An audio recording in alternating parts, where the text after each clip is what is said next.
Welcome back po sa aking munting channel, Mr. Ukol.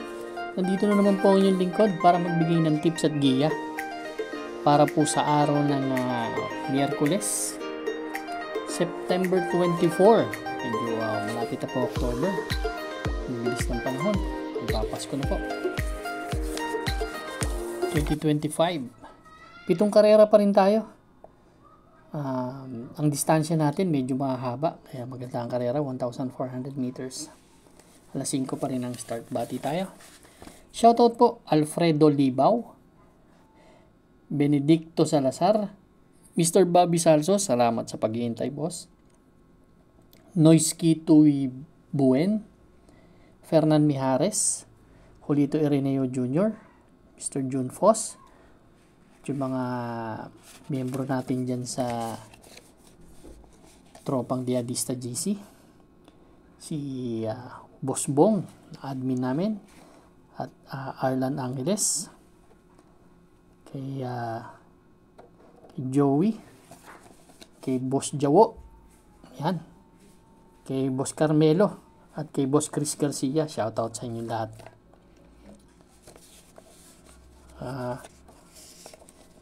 Nga pala, no? Get well soon po, Mr. James Torque. Sana gumaling ka na. Fast recovery, at ganoon na rin kay Mark Alvarez. Sana hindi kayo nasaktan, Mr. Mark. Kaya lang balita ko si Jomeres Torque, medyo masama po ang lagay. May bale kung totoo po yung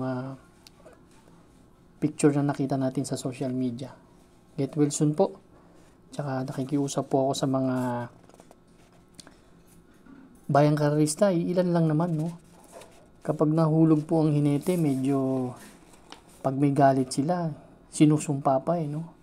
Masama po magsumpa sa kapwa. Enjoy lang natin ang karera. Dahil lang, alam niyo po, ang mga hinete, pag sumasakay yan, ang kalahating paa niya nasa hukay na.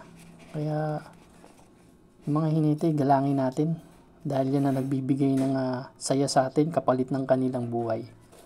Shoutout po sa inyong lahat. Race number 1, meron tayong 12 kalahok but 11 in betting options lang. Distance 1,400 meters. Ito po yung 3-year-old and above maiden race, Tracer.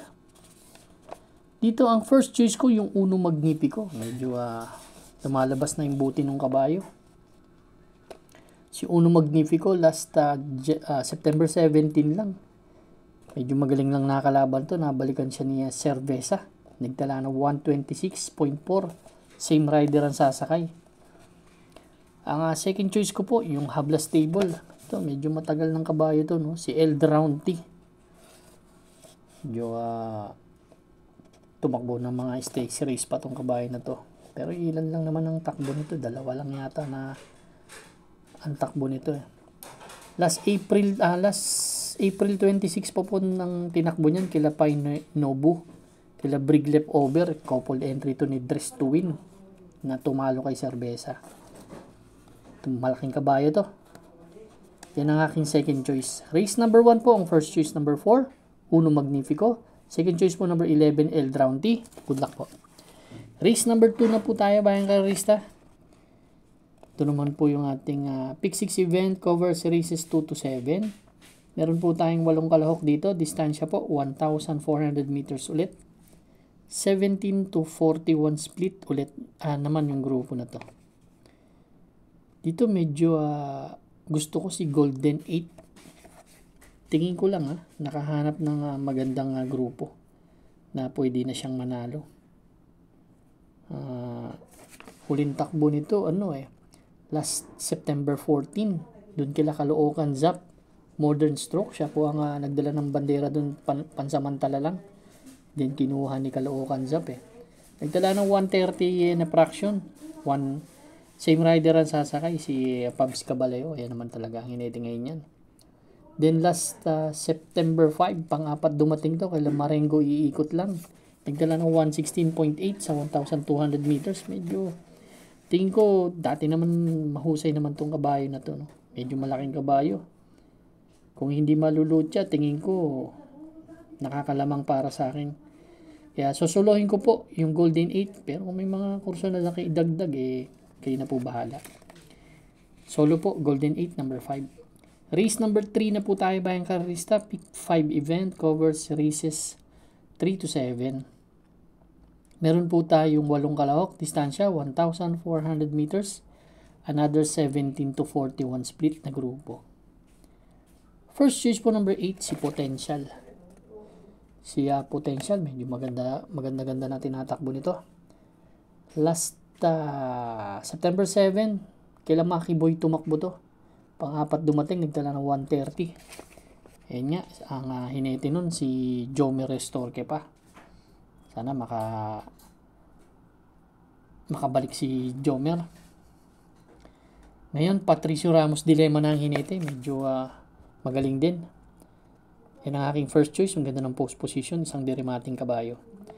Second choice ko yung medyo inconsistent pero may husay pa rin. Itong si Early Bird. Minsan bandera, minsan remate. No? May 128 din naman na best time yan sa 1,400 meters. Medyo matagal-tagal na rin. Kaya yan ang aking second choice. Race number 3 ang first choice. Number 8, Potential. Second choice po number 4, Early Bird. Good luck po. Race number 4 na po tayo, bayang karista. Ito naman po yung ating pick 4 event. Covers races 4 to 7. Another 8 entries tayo dito. 1,400 meters distance. 17 to 41 split na naman itong grupo na to. Ang first choice ko po dito, yung number 5 na si Money for Gabriel. Actually, si Money for Gabriel. Sa 1,400 meters kasi nanalo minsan to, itong kabayo na to. Kaya, gusto ko itong pamprimera dito. Huling takbo nito, kaya Wild is the Wind, medyo mataas na grupo. Pang-walo lang dumating, kaya Bantay Sarado, 129. Pero segundo yan kay Chocolate Thunder last September 6. 114.2 ang tinala. So kung makakauna o segundo pwesto, basta kung hindi malulutya, may pag-asang manalo ng maganda-ganda. Ang second choice ko po yung yung Rule the World. Kasi nakikita ko nga habol naman kay Money for Gabriel kung ilalabas itong Lady Secret. Itulin po yan. Ganda ng post position. Si Rule the World naman, last September 10, tercero dumating yan, kala Doña Teresita Atomic Bomb, may 114 sa 1,200 meters, pero may best time po yan na 127.8. Siguro magbibigay akong third choice dito kung talaga kung magaling sa basa ito si Lady Secret, no? Kasi si Lady Secret, meron pong 127 yan na prueba last July. Kaya, yan ang aking third choice. Kung mauuna or susundan niya lang si tingnan natin kung ilalabas. Race number 4 po, ang first choice number 5, Money for Gabriel. Second choice number 7, Rule the World. Third choice number 1, Lady Secret. Good luck po. Race number 5 na po tayo, bayang karista. Last extra double and last daily double plus 1 natin. 8 kalahok, distance 1,400 meters, 17 to 41 split na grupo. First choice po number 6, Arthur's Team. Si Arthur's Team kasi medyo mabigat yung, hindi naman mabigat, medyo mataas yung grupong nalalabanan kaysa sa grupo na to. Actually, iba dito, tinalo niya na. Si Arthur's Team, last September 13, kila Polite Bell po tumakbo, kila Heavyweight, pang-apat lang dumating, 129. Pero last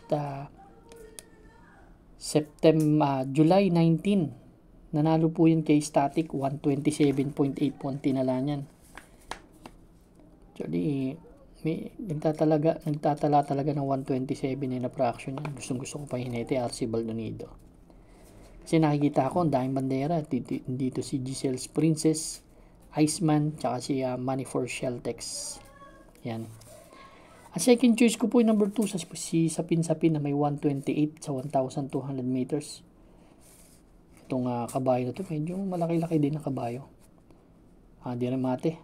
Medyo mahaba kasi ang distansya kaya napili kong second choice to.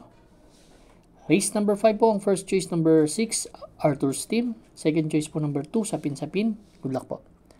Race number 6 na po tayo. Last double natin, the penultimate race. 8 entries again, 1,400 meters distance, another 17 to 41 split na grupo. First choice po number 5, Mythic Layla. Si Mythic Layla galing to sa panalo last September 7 lang. Si Money for Sheltex tinalo nito, nagtala ng 128 pero baka pa umento si kabayo eh. Babasa ko kasi dito baka yung dalawa sa favorite na dito baka mag-ubusan. Itong Grand Laughter and Luke Skywalker. Ang second choice ko yung Luke Skywalker na rin. Baka mauna. At hindi pumatol si Grand Laughter o talagang kaya niya yung harapan. May 127 naman yan sa 1,400 meters. Third choice ko number 8 si Instant Notice. Ito kasi may 127.8 din nung tinalo nito si Captain Bob last August 9. So isang derimating kabayo. Race number 6 ang first choice entry number 5 Mythic Layla. Second choice po number 3 Luke Skywalker. Third choice number 8, Instant Notice. Good luck po. Race number 7 na po tayo. Last and final race for Wednesday night racing. Paratingan po ng ating mga exotics. Winner take all, pick 6, pick 5, pick 4, last extra double, and last daily double plus 1. Dito ay mayroon ako nakita ang dalawang kabayo medyo mababa sa laban. Itong 7 and 1. Ang first choice ko number 7, si French Leather last August 31. Tumakbo to kailang Money for Bifani. Medyo mataas na grupo. 128 ang tinala. Medyo kita ko yung grupong binabaan. Medyo may chance ang manalo. Ang second choice ko po yung number 1, si Animo Lasal. Ganun din. Galing din sa mataas na grupo to. Last September 14, pang-apat dumating kailang Majestic Star Bohemian. May 128 sa 1,400 na tinala pero may best time na 127 na fraction yan. Race number 7 po, ang first choice number 7 French Leather. Second choice po number 1 Animo Lasal. Good luck po bayang karista. Maraming salamat po sa inyo walang sawang pagtangkilik sa aking munting channel. Good luck and stay safe.